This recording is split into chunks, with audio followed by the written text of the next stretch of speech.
Greetings, everybody. Robin here from Courage is the Cure. Welcome to a special episode of Relentless. We're going to be speaking to Michael Ginsberg from Actionable Truth Media. I will see you all in a jiffy.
Alrighty, greetings, everybody. Welcome to episode 119 of Relentless. Today, we're going to be joined by Michael Ginsberg. He's the founder and editor of Actionable Truth Media. And you can see there in the red text, today's topic, Stop the Digital ID Locomotive in Australia. My great pleasure to welcome Michael to the stage. Hello, Michael. How are you? Hi, Robin. Thanks for having me. Pleasure is all mine. Well, it's fantastic to, I guess, meet you face to face. We've been chatting for quite a while now, so it's fantastic to actually talk to you and have you on Relentless, because I know from particularly on Substack, you're definitely a relentless person, that's for sure. Before we get on to talking about this topic of stopping the digital ID locomotive, do you just want to introduce yourself, everybody, to everybody in the audience? Excuse me. Sure. Yeah. So, as you said, yeah, my name is Michael. As you can probably tell by my accent, I wasn't born in Australia, but been here for 23 years now. My background is actually in technology. So I come from a tech background. I worked in technology pretty much my entire adult life, technology consulting, technology auditing, cybersecurity. And I did a fair bit of a long stint, close to a decade, also in digital marketing. So I managed an agency, I ran my own agency, I managed a team. So I'm very much across also the aspects of digital marketing, which is something that is going to be very relevant to the topic of our conversation.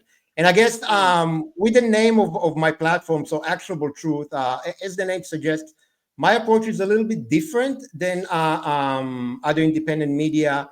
And I guess it stems from the fact that, when I kind of had my realization of what was going on during COVID, and I started consuming a lot of independent media myself, the thing that I found lacking, it was that a lot of those platforms were providing information, right? But they kind of left you hanging there. Okay, what am I supposed to do with this knowledge, right? And I found that for me personally, maybe it's a personality thing. I kind of felt worse after consuming that content than before that, and kind of towards 2022, I got into quite a depressive state, and I thought, okay, well, what am I going to do? If I don't have that content that I want to see, then I'm going to create it myself. And as a result, here we are. So basically been doing it since long, but since early 2023. Yes, it's interesting. Independent media, has grown very quickly over the past 5 years in particular, and it's quite interesting, the different types of content that you get, and the way it makes you feel, as opposed to corporate media and public TV. I mean, I remember, I haven't watched it, I don't know, for at least 10 years now, but I remember, watching the show, and it just being left with just being infuriated all the time, and that was just a constant feeling from TV. But yeah, it's interesting with independent media. What Yeah, well, I focus must say on? I'm not as good as you, Robin, because I was up until I realized that they were like lying to our faces. I was a pretty avid consumer of the ABC, I have to say. I am ashamed to Oh, say. no. Uh, yeah, I was kind of thought that they were like the bee's knees. Even though, like I always had a conspiratorial mind, but thought, okay, well, they're a public broadcaster, like they seem legit, blah blah blah. And then that's kind of the ABC is actually what gave me kind of my awakening moment during COVID, and I've written about it. That was literally it's the first post on my Substack. But yeah, I can't say that I haven't consumed legacy media in 10 years. I wish I could say that. So good on you. Hello to everybody in the comments. Lovely to see everybody. And let's get on with it because we do have, our time frame. We've got shows after us, and we want to make sure we cover everything. Where would you like to start, Michael? Yeah. Okay. All right. So I think a good point, a place to start will probably be a direct follow up to the show that you did with Michael, I think on Monday, which we also discussed digital ID, and you floated the idea of a 40-hour stream and having people from all over the world joining, and that's great, right? Don't get me wrong. By all means, if you guys enjoy, I mean, 40-hour stream, that's bloody grueling. But hey, if you want to do that, then good luck. All power to you, seriously. But here is the problem that we have. The problem that we have is not a single normie, right? Normie, and everyone understands what I mean by that. That's why I use this term.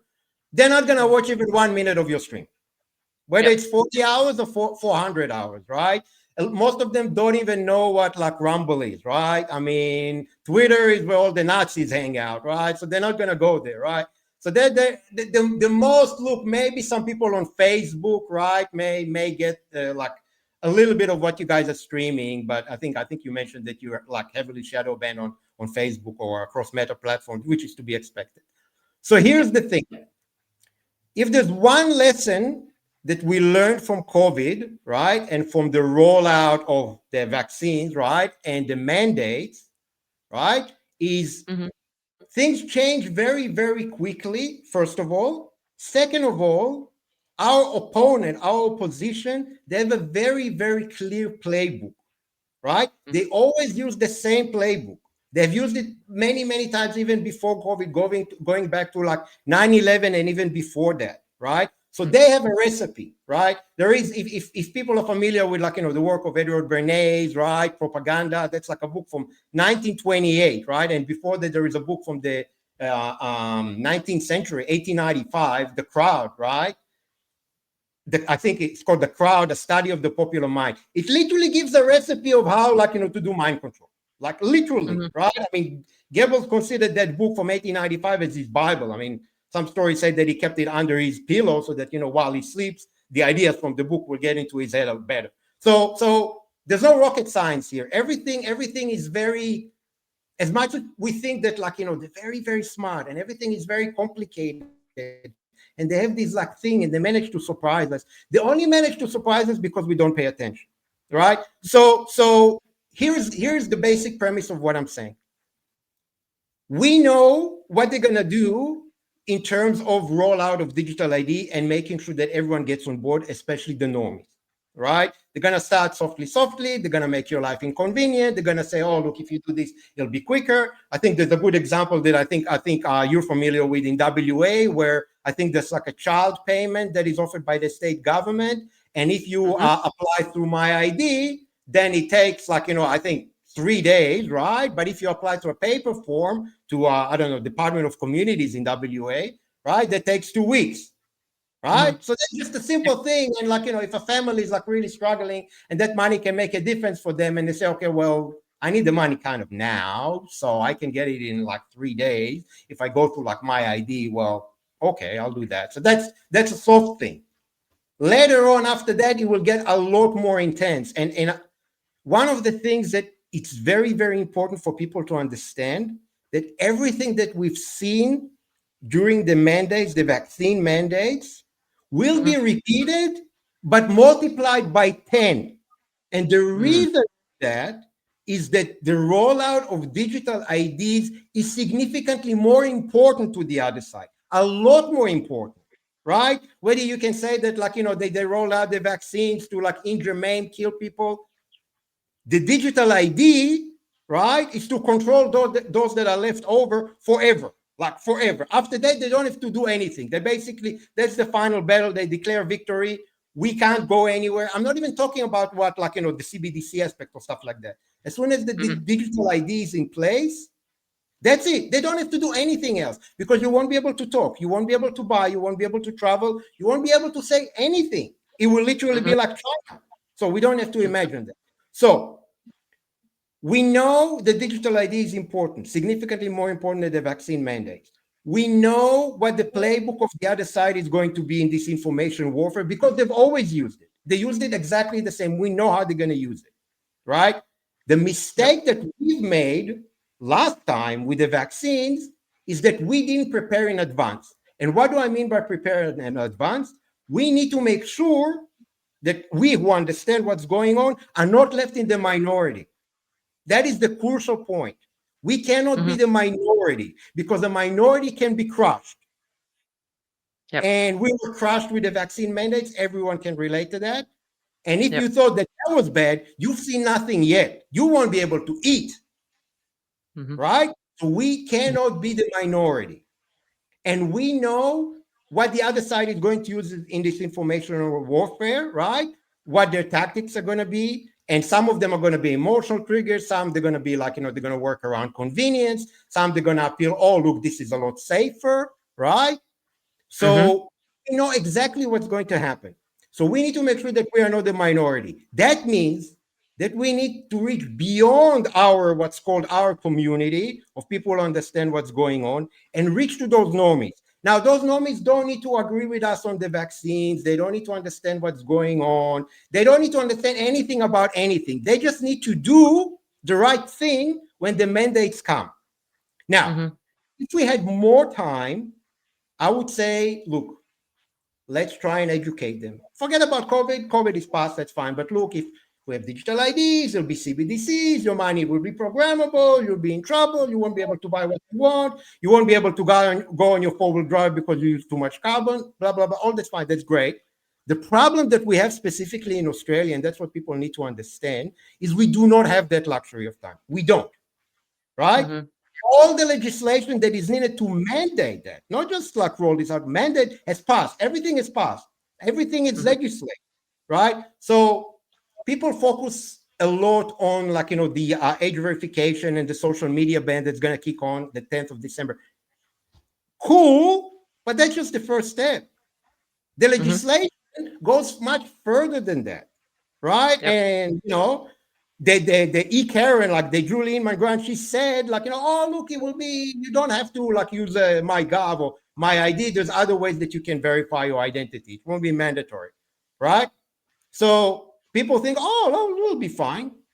But you need to understand that, like, people will quickly realize, okay, well, the normies who don't really understand what's going on and don't really care. So they, okay, well, look, you know what? I just sign up to my ID. It's easy. It will also make my banking more secure. It will make it easier for me to apply for a mortgage, apply for rental property, get government, like, do my tax return, whatever, blah, blah, blah, blah, blah. So I'll just do that. Look, I mean, and the government will look after me because it's all secure, right? They work on Mhm. the assumption that the government promised them that it's going to be secure, right? So they're going to do that. Mhm. So even before the mandate, even before the government mandate, they will probably achieve at least 30%, like, early adopters among the normies because it's convenient, right? They can Yep. get their, like, parental payment from the WA government in 3 days instead of 2 weeks, and they don't have to fill out a form and send it, right? So that's what, so the way that we counteract that is not saying to them, oh, look, you know what? Digital ID is like, the precursor to CBDC, and your money will be programmable, and don't trust the government. The government is evil. They're implementing the agenda of the World Economic Forum and, like, the sustainable development goals. They're going to look at you and say, yeah, all right, mate, cool. Right? So what we need to do instead is we need to prime them emotionally. So when like, when they approach digital ID, whether there is a mandate yet or not, they Mhm. approach it from an emotional space. Everything, all their interaction with the idea of getting a digital ID comes from an emotional place. And right, and I'm going to say some things maybe in this broadcast that's going to be offensive to some people, right? My intention is not to offend anyone. My intention is not to offend anyone's religious beliefs or anything along those lines. My intention is to get results and explain why my approach will actually get those results. Okay, so that's, I just want to get that out of the way. So they need to approach this, like all the interaction with digital ID, from an emotional space, as I said. And there is no human emotion, even like remotely, as strong as fear. Right? So Absolutely. they need to be not scared. They need to be terrified of the idea of getting a digital ID. And there's multiple reasons that we can get them terrified, and they're all truthful, and that is important, right? And I emphasize that every time that I talk about it, because you need to understand that this is an information warfare, right? And the other side has been playing it for a lot longer than us. They understand how the game works. And as soon as we come out with this strategy of targeting like people's fear and primal emotions, they will know, oh shit, this can actually work. This can actually work. So how can we like poke holes in that? And the first thing they're going to look at, okay, are they telling lies? Can they back like what they're saying about, like, getting hacked, getting this, getting that? If we lie, we're dead straight away, because the normies, they come from the starting point that the government tells the truth, the government looks after their best interest, and the government is going to look after them. So Just all of a quickly, sudden, sorry to interrupt, Mike. I just want to quickly give an example, and even not lie, but the government's omitting information. So we've got hundreds of people messaging about MyGov being hacked, and I went through a whole bunch of comments on X, and of course there's the government lovers, if you like, and their response is, if you go and do a Google search, if you go and search on here, if you go and search on there, there's no report of MyGov being hacked. So it's not a lie because we have people verifying it, but because the government hasn't verified it and it's been omitted from the news cycle, people can say, oh, that's not true, right? So even that just omission works against us, and the government would know that too. If they don't talk about it, then we must be lying about it. Just wanted to so, add that. so yeah, I agree. So here's the thing.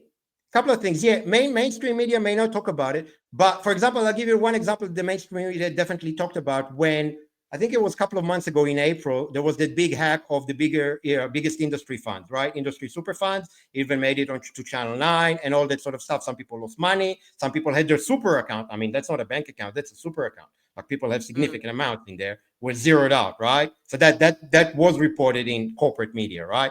But with regards to MyGov, two things, right? First of all, yeah, maybe mainstream media will not talk about it, but I can tell you, like, as a cybersecurity guy, if you look at cybersecurity publications aimed at cybersecurity professionals, it's definitely mentioned. And I can definitely find, like, articles in, like, websites aimed at cybersecurity people that, like, outline in great detail what happened, how it went on the dark web, how it was sold on the dark web. And these are not, conspiratorial websites. It's not independent media. It's industry professionals. And you will ask any, like, you will ask even a mainstream, like, like a normie industry professional, and they will tell you, of course, it's a single point of failure.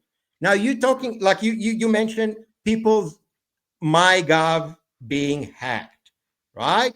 Now, here is what people don't think about. So, yeah, you think, oh, MyGov has been hacked, which means that we can use that to, like, in the fear campaign as is and get our results. But here is one thing that we're missing, and why we always have to look at the bigger picture, right? And let me actually, I'll do that. If you don't mind, I'll just share the screen because I think it may be easier. Um, Uh, 1 second. So I'll just put that here. Right.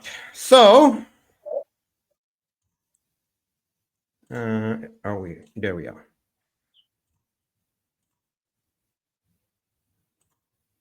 Yep. Okay. So you will recognize this screen. Can you see it? Yep. Right. So anyone in Australia will recognize this screen. Right. That's the MyGov login screen.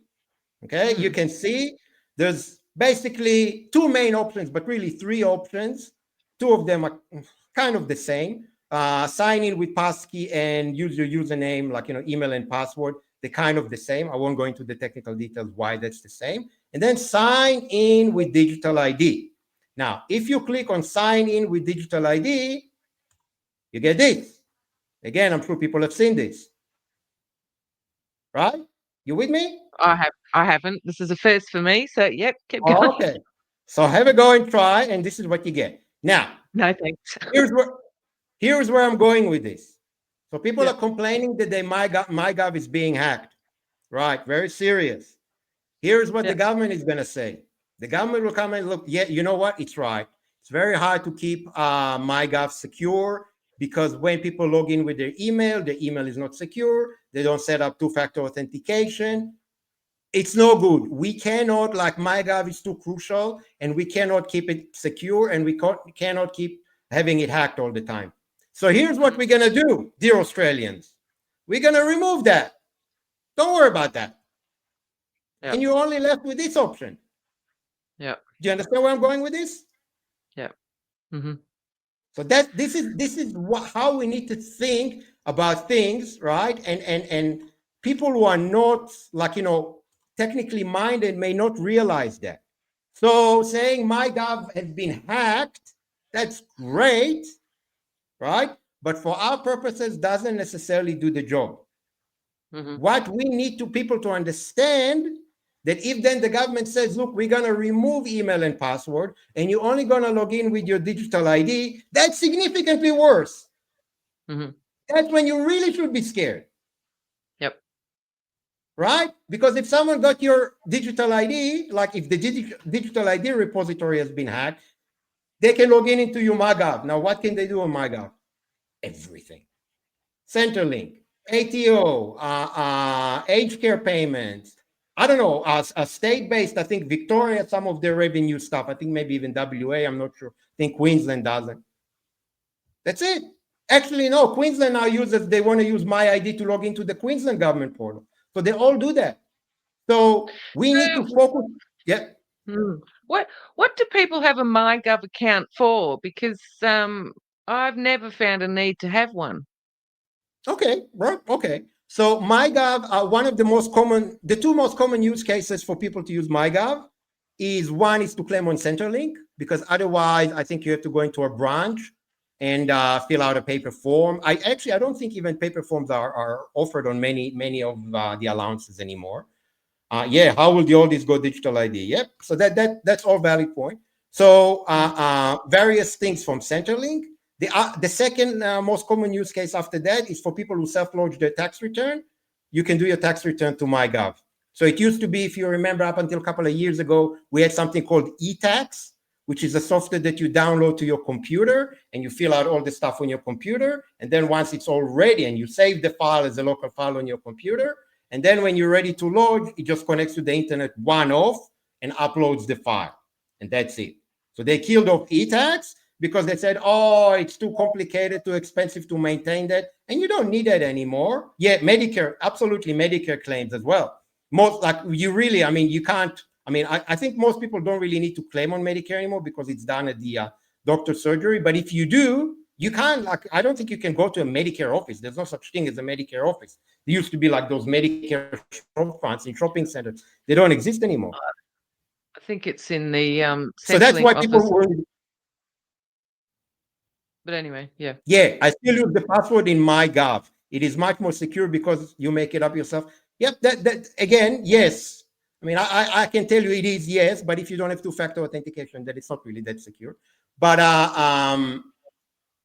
bottom line is, this is like one way that this thing can be done, right? Let's see if I can show another example. Let's see what I have here, because I have a lot of examples ready. I just don't want to take too much of time on examples. Here's an Yeah, because example. yep. this is a very, very like recent example, right? So let's see. I'll just add this to the stage quickly. This was today I saw this. This is Marketplace on Facebook. So they want you to confirm your age on Marketplace. Take a video selfie or upload your ID. Yep, yep. They're So those there you go. nudges, you know. So here's another thing that has happened that is like literally, I think, has happened just now. There we go. Right. So Resilient Homes Program. So remember there was I think after there was the flood, right? After the floods in northern New South Wales, right? The government offered like relief, and they offered like certain programs to make homes more flood proof and stuff like that, right? Mhm. So what happened, right? This thing has been, I mean, hacked. It's not even hacked. I mean, it's not even a hack. I mean, it's just absolute gross incompetence, right? Someone took an Excel spreadsheet with the people's details and uploaded it to freaking ChatGPT, right? Now this has happened in March and was Yeah. only like, see this 6th of October. That's what, yesterday, 2 days ago, Yeah. right? So people now look what was actually in that Excel spreadsheet: name, phone number, email address, physical address, health related information. Now, you don't need to be a cybersecurity expert to figure out what you can do with this information, right? So there's so Unbelievable. many examples like that. Now, think about it. Like, in this particular instance, they could only steal that because that's all the information that was being held by the New South Wales government. But with digital ID, if it was instead connected to digital ID and you log into digital ID, they have everything, everything, Yeah. Yeah. right? So that's what people need to understand.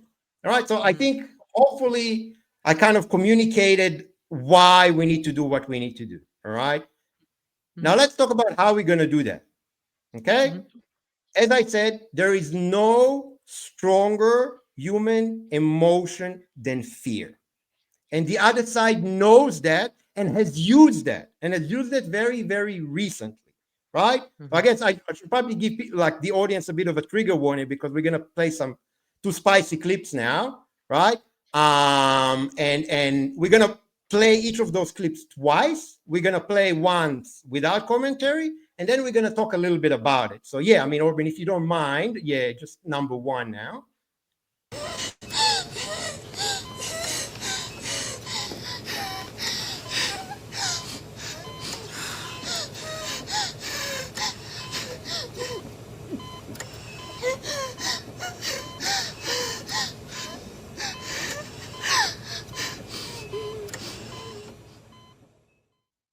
Right?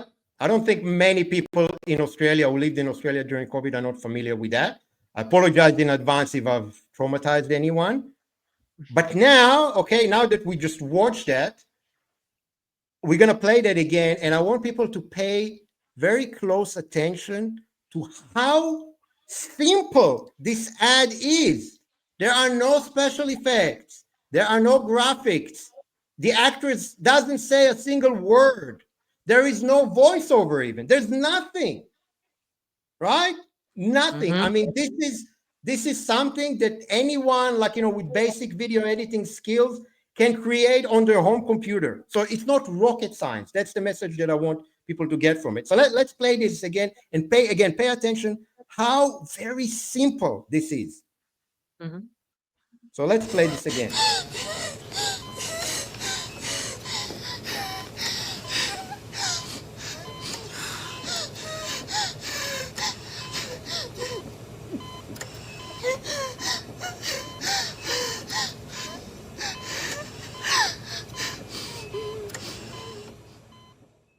Okay. Now we can Yeah. do that. Now we're not gonna have like, as an example, obviously we're not gonna have like, a lady on a ventilator, right? But what we Yeah. can do is like, someone logging into their internet banking, right? Mhm. Zero, right? Logging into their super fund, zero, right? Logging into their I don't know, whatever, anything else that you keep your financial records in, like, oh, digital land title, right? That's to see like, what home is registered under your name, right? Because all the titles are digitized now. Zero, you don't own anything. Own nothing and be happy, right? Mhm. No voiceover, nothing, nothing. Literally, you replicate that and you do it just the way, like literally the way I described it, right? So that's one example. Now let's play number two, and this is very okay. So this one was very in your face, like boom. That's like straight into the face, like hit you in the mouth straight away. Nobody mucking around, right? Here it's more about the next one is more about community spirit. So very happy, uplifting. Do this, and everything goes back to normal. We are back together. We come together for Christmas. Everything is hunky dory. All right, so let's play that. Mhm. Every one of us. But now we have a shot to get our lives back to normal. This is our shot to protect our communities. This is our shot to keep our borders open. Our shot to explore the world again. To welcome friends back to our shores. Our shot to keep live music alive. Our shot to keep families safe. Our shot to keep the crowds coming. Our shot to keep businesses open. And people in jobs. Our shot to reunite families. This is our shot to help save lives. And to bring Australians home. Our shot to get everyone together for Christmas. This is our shot. This is our shot. Our shot. This is our shot. This is our shot. I've had my shot. This is my shot. This is my shot. This is my shot. Come on, Australia. Let's get the job done. Start a conversation. Right? So this is a lot more sophisticated. Like this was done by people who understand marketing. That's definitely an agency, right? Because think about how they do that, right? They don't even mention the vaccine. No, nothing initially. It's our short Australia. Now we have an opportunity to welcome friends back to our shores, to unite together for Christmas, all come together. Australia is happy. All your celebrities that you know and love, Scotty Cam. Who doesn't like Scotty Cam, right? They all come in and say, yeah, just this is our shot. And then, oh, I've had my shot. You have your shot too. Start a conversation with your doctor. So this is professional, okay? This is a bit more, I want to give that an example. It's a more, first of all, a more sophisticated messaging, but also how they appeal to community spirit, right? Yeah. And to people's desire, very, very natural desire to return to some form of normalcy, right? So that is, it's a very, very natural, it's a very human thing, right, to do. So how do we switch that to like the digital ID aspect? So they can do it very, very simple. Like, major hack, major breach happened in Australia. Australians, let's come together, keep Australians safe, keep grandma from losing her life savings, like, blah, blah, blah. Look, we can't trust on these like big tech companies from America who don't care about us, but we're the Australian government. We'll care about you. Here's our digital ID and we'll protect you. Yeah. Right. So again, this is not like me making these are advertising campaigns that are actually being used. Right. So I guess one thing that I want to show now, and I think is very, very relevant.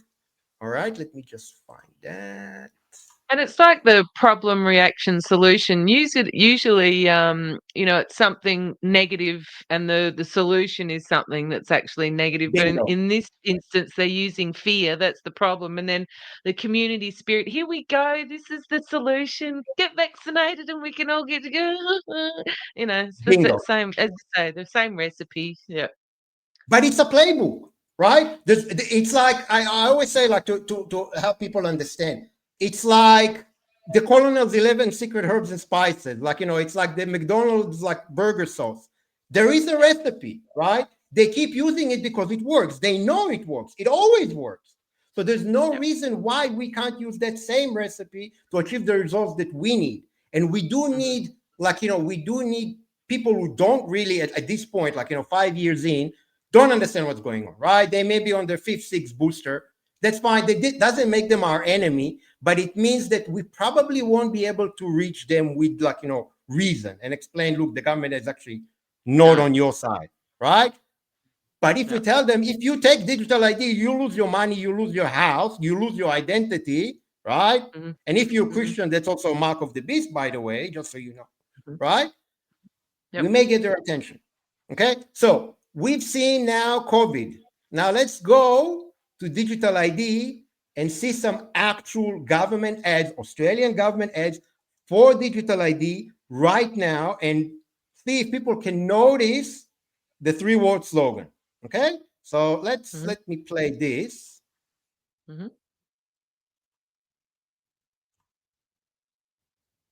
All right, let's have a look. MyGov ID is now simply My ID, the new name for one way you can identify yourself for government services, and in the future, other places too. And in the future, other places too. And in the future, other places too. And you don't have to change a thing. You don't have to change a thing, right? Very convenient. Authorised by the Australian Government, Canberra. Now, listen. Now, see what they do next. And also pay attention to like the background music. Everything is relaxed. We're friendly. We're from the government. We look after you. You can trust us. Have a look. ID isn't just about security. It's also about convenience. With Digital ID, logging into services is quicker, simpler, and more secure. Cut back on usernames, passwords, or delays in processing applications.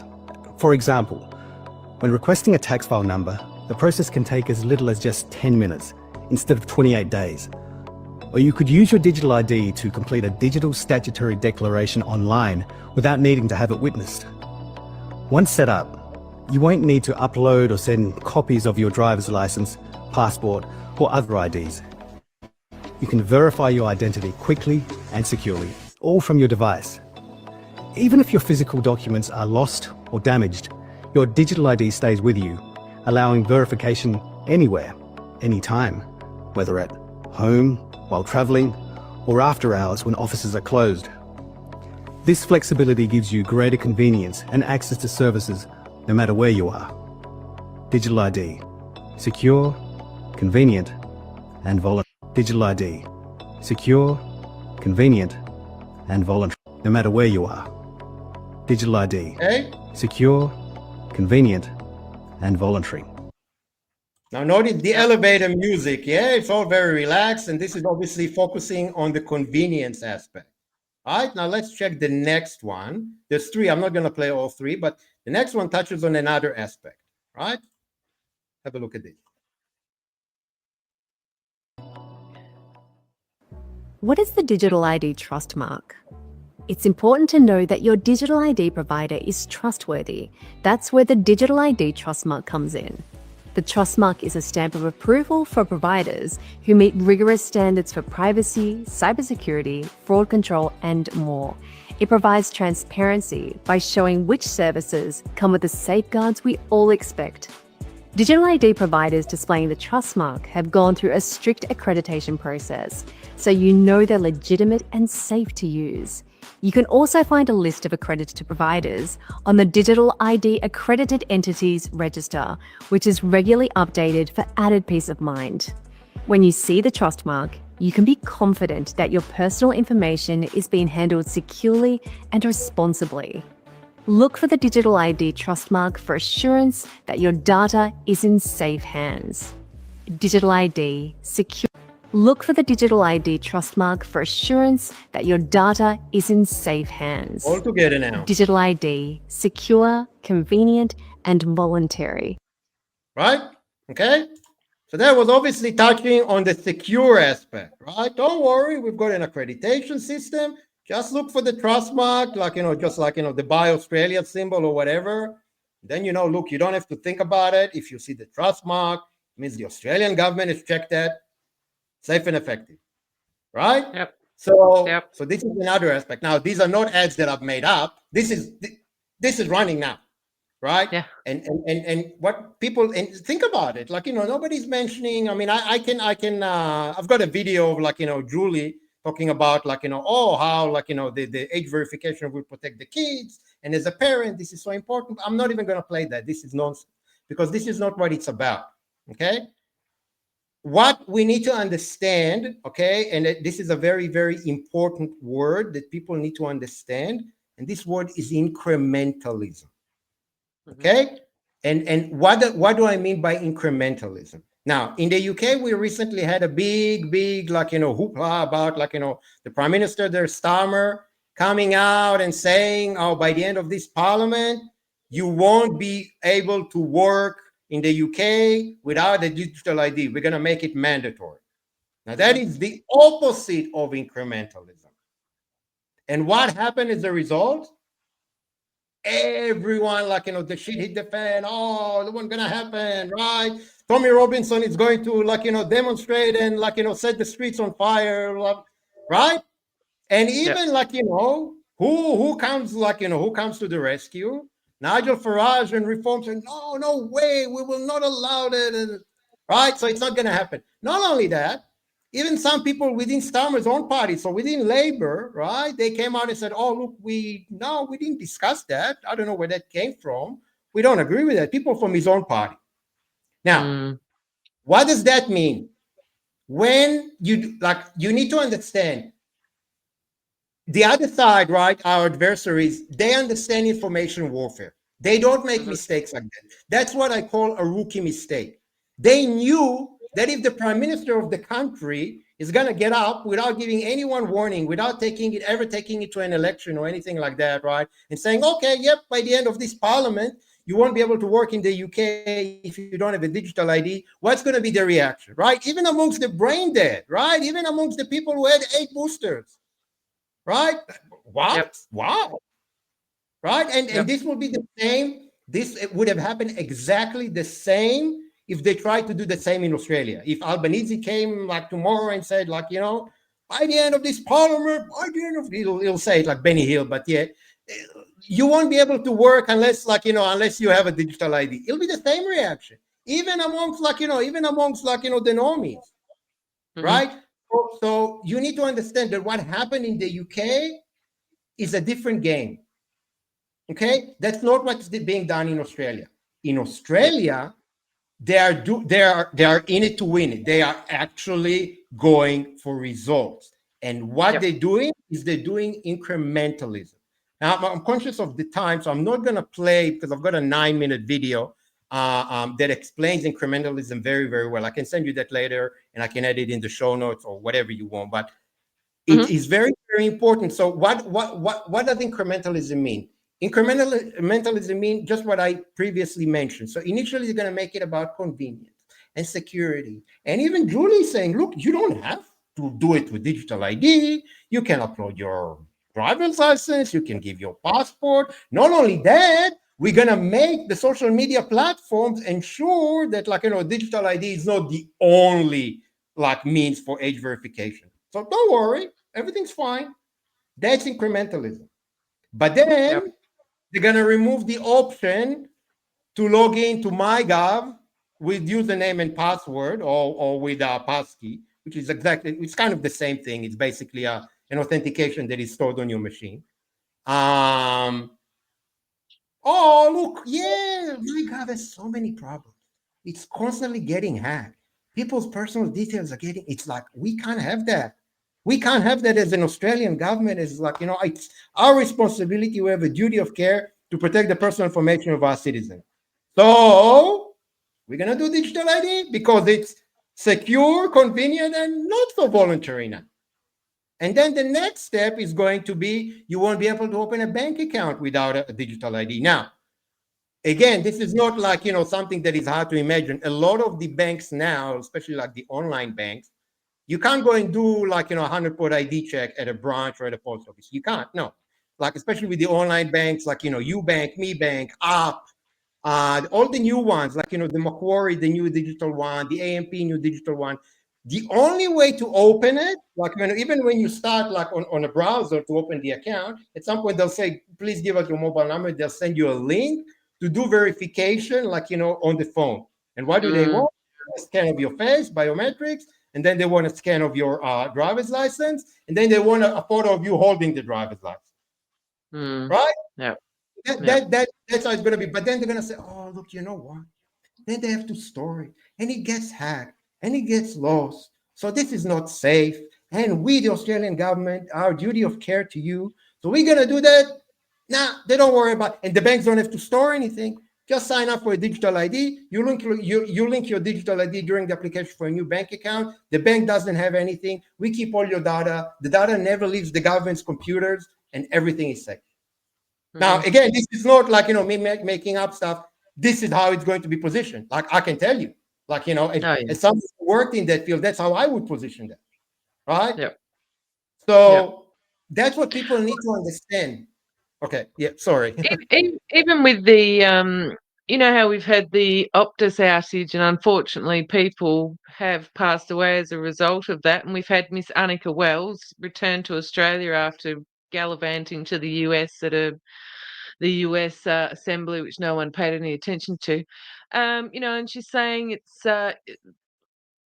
we're going to make some changes. The Australian government's going to do this, this, this, and this to make sure that this doesn't happen again.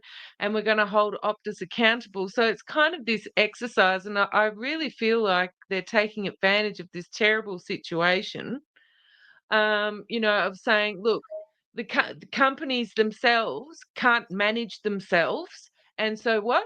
The government's going to step in and look, this is another great example where we can show, as the Australian government, we're looking out for the best for the Australian people, and that's how disgusting they are. That they're 100%. Here's a simple example. When you sign up for a prepaid plan now, right, you have to provide an ID document, right? Now, and you don't know whether then they store this information. Like, you have to provide your driver's license or whatever, and your date of birth and your address, blah, blah, blah, and then it can get hacked. You lose the information, blah, blah, blah, right? And the company has to keep it for a certain period of time. There's retention policy. They will say, look, this is dangerous. This is dangerous. It's very dangerous. We're going to look after you. Don't worry about that. Just sign up for a prepaid plan with a digital ID. The data never leaves the government computer, and you're fine. Yep. So again, I can spin that on almost any scenario, but the end result, like the final stop in the road, is always the same. It's digital ID. So what does that mean? So that means we can't get distracted about various circumstances. Like, people talk about, using cash and all this. I have no problem with that. But that's not relevant to this particular issue, right? Yeah. If you use cash all the time, right, that's not going to prevent the government from rolling out digital ID. The only thing that's going to prevent the government from rolling out digital ID is if nobody's willing to take it, no matter what the government does, even like brain-dead normies who've had 8 boosters, right? Yep. And the only way that we can achieve a result like that is if those brain-dead normies with 8 boosters are terrified.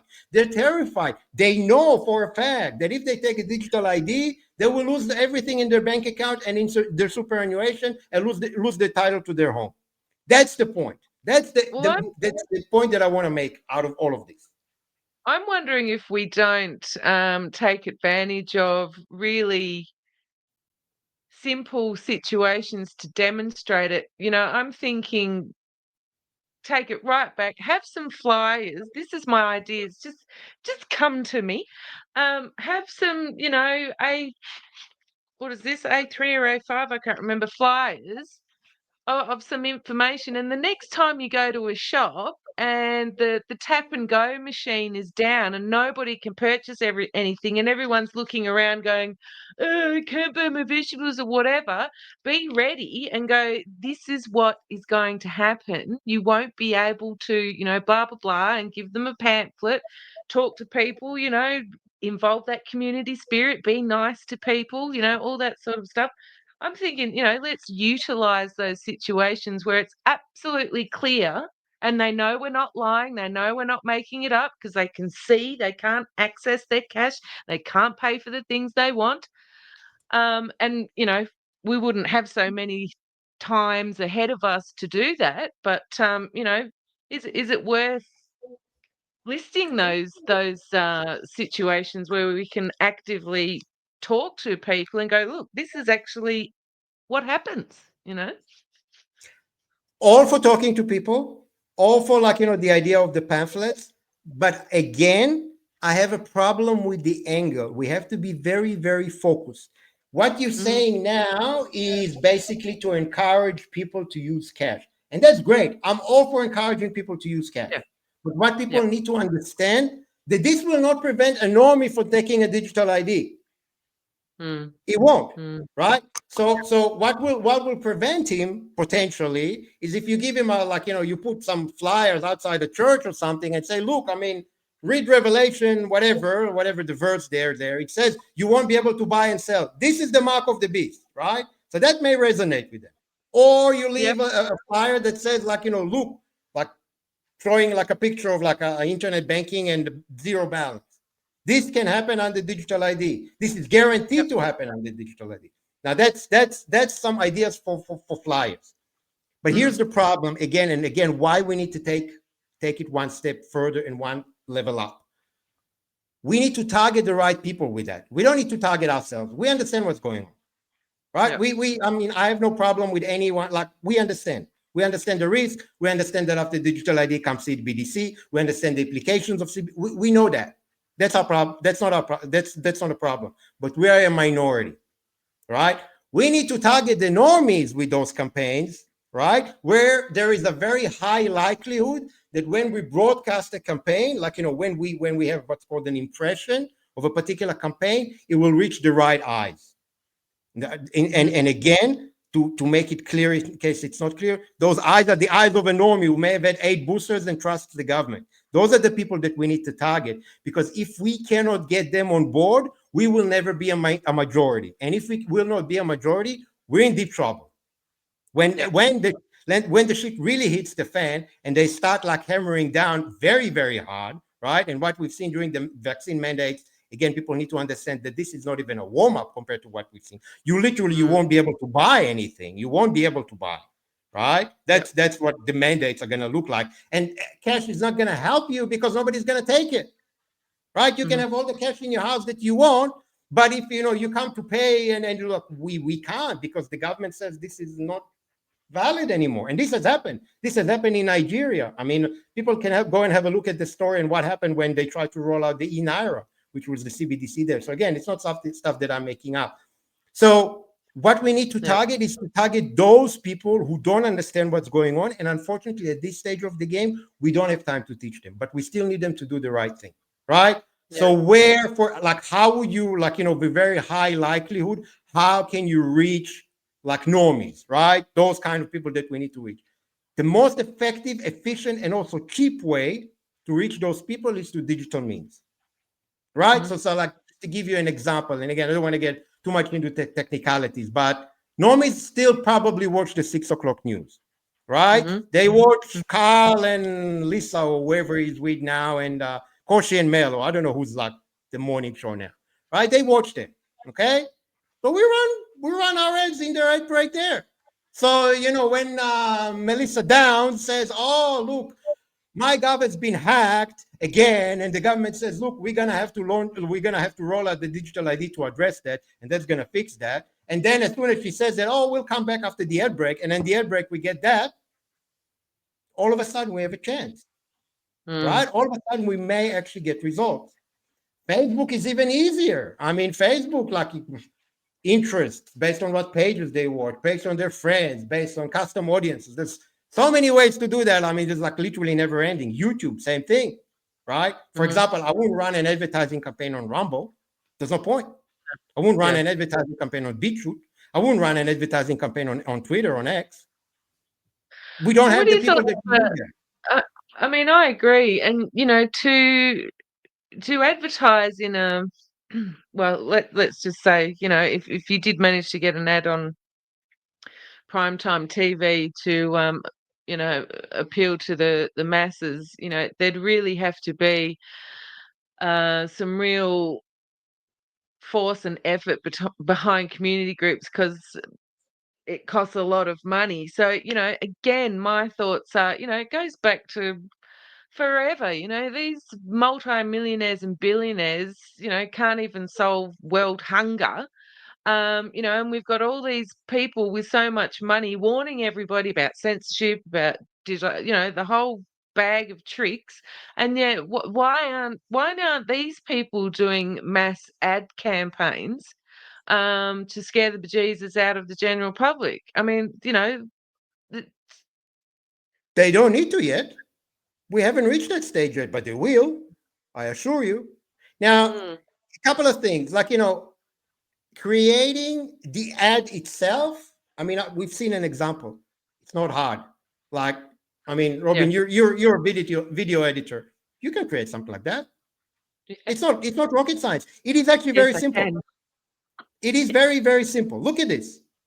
Like, it is, there's like, okay, this, like, she can play, all right. She's probably a professional actress. You need to get that, right? Yeah. But you don't even, for our purposes, you don't even need, like, an actress. Like, you can show some, like, computer screens of internet banking. Now, getting the ads, okay, yeah. Now, getting the ads on like, commercial media, digital media, it is actually, first of all, it's not that hard as you think it is, and it's not that expensive as you think it is, because when you want to advertise on, say, Channel 7 or Channel 9 these days, it doesn't work like, okay, well, you have to contact Channel 9 and get a sales rep, and then, like, you run your creative by them, and they approve it, and it gets a cut, and you need to get a slot. It doesn't work like that. There is advertising now works on what's called programmatic, right? So there's a platform, right, that distributes impressions automatically based on, like, your target audience at the most, like, the most appropriate time for them to see that, and at the most cost effective, like, it's cost per click, or cost per, like, cost per impression, right, or cost per 1,000 impressions, that such measure.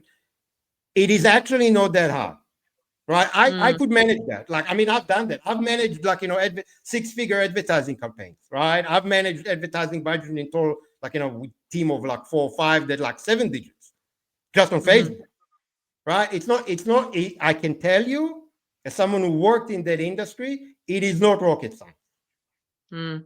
What is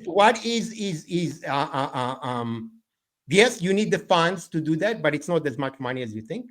Creating the creative is not as hard as you think, right? And distributing that is definitely not hard, right? Definitely not hard to people who know how to do that, and I know how to do that. I could do that, and there's plenty of people that can do that even better than me, I have no doubt, right? That are awake, right? What we need to have, though, is the determination, and that is the crucial thing. First of all, we need to understand that we are in a very, very serious situation. Everything that we have done so far, demonstrating, signing petitions, writing to the parliament, going to visit your member of parliament and sitting in their office, it hasn't worked. Yeah. Whether we like it or not, it hasn't worked. And continue doing that is the definition of insanity. They implicate, now we can be insane, and that's pretty bad, but in the case of digital ID, it's going to be a lot more than insane. It's going to be worse than death. There are things worse than death. So again, I don't want to be like, this person of doom gloom, but I really want people to understand, especially in Australia, there's no more legislation to pass. There's no more regulation to pass. Everything is in place. All the technology is even in place. I've shown you, like, with MyGov, everything is ready. It's all ready to go. So the only way to stop things now, right, is if people are in a state of fear and terror, the normies, that no matter what the government says, they're not going to believe them because they're scared. They're scared to lose their money. They're scared to lose their savings. They're scared to lose their identity. Like, for example, a lot of people don't even understand, right, what is the implication of losing your identity, right? If you open your internet banking and it shows 0, all of a sudden you understand it. Anyone understands it. You don't have to be like, it's not rocket science. But what does it mean to lose your identity? People who have experienced that personally, or personal experience with that, know what it means. And it's a pain in the butt, to put it mildly. Yeah, right? I mean, that it's very, very bad. But people who haven't, they don't understand what it means. But this time it will be your identity, and your identity won't be just like, your date of birth and like, your birth certificate. It will be your biometrics, right? It'll be your face scan. It'll be your retina scan, right? It'll be your fingerprint potentially, right? Stored as a digital file somewhere on some government computer. And that digital file can be replicated 1 million times for 0 cost and used anywhere. And for all sense and purposes, for a digital system, right? They can't talk to you like, and have an interview with you. If it's your thumbprint that is like, matches what they shows in their database, yeah, come on through. Okay, so that's kind of what I want people to understand. And yeah, sorry if I was like really like hitting people, but I just want people to understand the seriousness of our predicament and the fact that the approaches that we've taken so far have not worked. They have not worked. And if we continue doing that, we are going to be in serious trouble because we cannot lose on this one. Yeah, and I think definitely incrementalism is part of their business model, if you like. We've had Karen here talk about Section 76 Digital ID Act 2024. Another way of ID has to be made available. I mean, we've had Miss Katie Gallagher, our finance minister, up there, was it last year in 2024, saying that it's not mandatory. They'll have to provide another way for people, so on and so forth. And that might be true, but, what will happen is that they'll make it so difficult that not the government, but the businesses will make it so difficult to even just feed your family if you don't have a digital ID, that it is such a nudge right up to the point where they can say, we're not forcing you, but if you don't do it, your family's going to starve. And that's your choice, remember? Scott Morrison says to this day, my government didn't mandate anyone. I don't know what you're talking about. Yep, Turdo said that. The fella in New Zealand said that. They all said it. I didn't make anyone do anything. What, did I hold you down and put a needle in you? No. Yep. And again, everything, like, people need to understand, and like, we can understand it better than like the normies because we've experienced it firsthand, right? Everything that we've seen during the mandates, like the COVID mandates, will be replicated, but times 10, because this is a lot more important to them. So they will put a lot more effort in that. Yeah. Yes, I think those two ads as well that we saw, well, they're all actors, aren't they? The one in the hospital and This Is Our Shot with all the Channel 9 celebrities. I think it's a good reminder. And there's a little bit of me that hopes the general public will be able to identify those tricks that they use the second time around. But I mean, how many times do we talk about the things that we do, and when you keep doing the same thing over and over again, you don't achieve results, it's insanity. Well, it's kind of the same in reverse, the general public keep doing the same thing and expect a different outcome. But that doesn't happen either because they just keep bending over and taking it. And it just compounds, their life actually doesn't get any better. You and I see that, Robin. They don't see it. They don't see that they bend over and let the government do whatever they want to them. They think, no, we're being good Australians. You guys are just conspiracy theorists and crazy sovereign citizens or whatever you are, right? Yeah. So we see that, but they don't. We need them, and I don't need them. I don't need to. Again, they're not my enemies, and I don't need them to see what I see. But I need them to. I need them to take a certain behavior when the time comes, and ideally sooner rather than later. Otherwise, what we have seen will be replicated again because the push will be significantly stronger. I mean, this is now softly the edge that I showed you now, with the My ID and voluntary, convenient, blah blah blah. It's not going to stay like that, right? Because eventually, if they don't, you need to understand that two can play the same game. And what I'm telling you now, that fear-based campaigns are very effective. Obviously, the other side knows that too, right? So they're going to see okay, well, if we don't get adoption quickly enough, the gloves come off. Yeah. But we're going to use our own thing.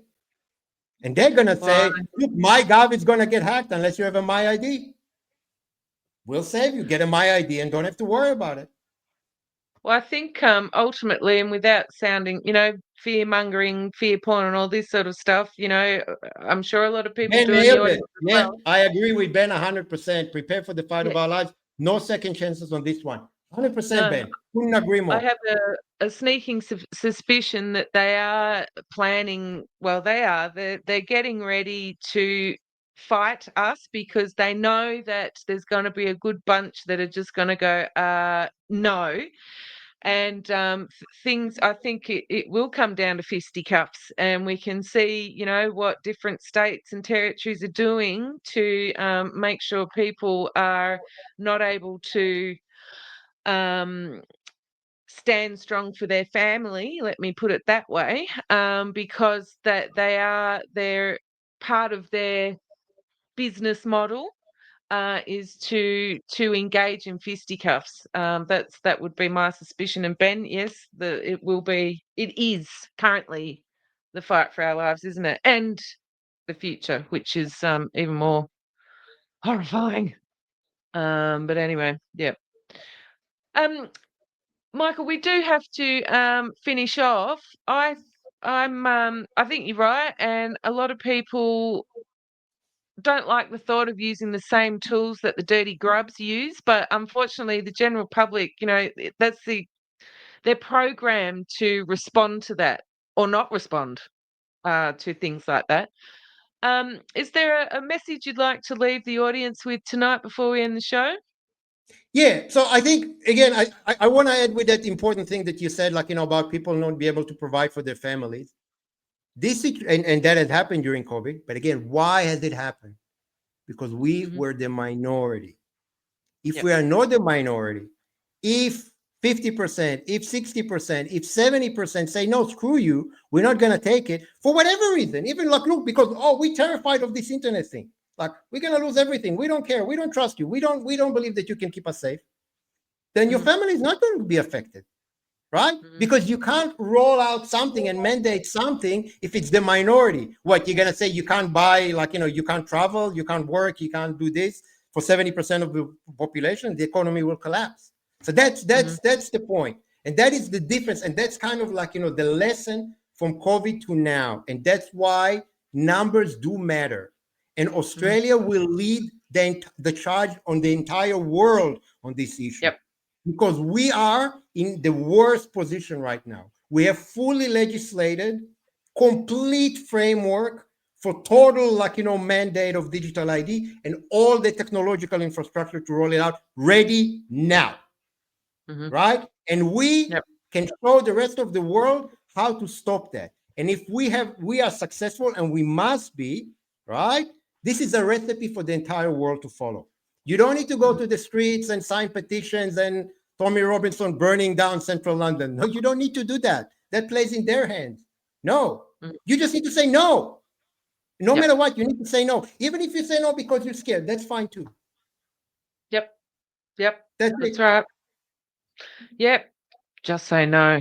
We learnt that at school, didn't we? How come a good bunch of the population forgot about it? Gee whiz. Michael, it's been an absolute pleasure to talk to you. As I said at the start of the show, finally get to meet you. Everybody go along. I must encourage people to go along to Michael's Substack. You can see Michael's handle at the bottom there, Michael Ginsberg. Also on X, it's at Actionable Truth. But yes, I encourage people to go to your Substack. It's one of the great Substacks that there is over there on Substack. It's absolutely fantastic. Thank you, everybody, for joining myself and Michael today. Make sure you stick around. Michael Gray-Griffiths will be on shortly. And, remember to say no, everybody. Gee whiz. Thanks, Michael. Thanks for having me, Robin. My pleasure. See you, everyone.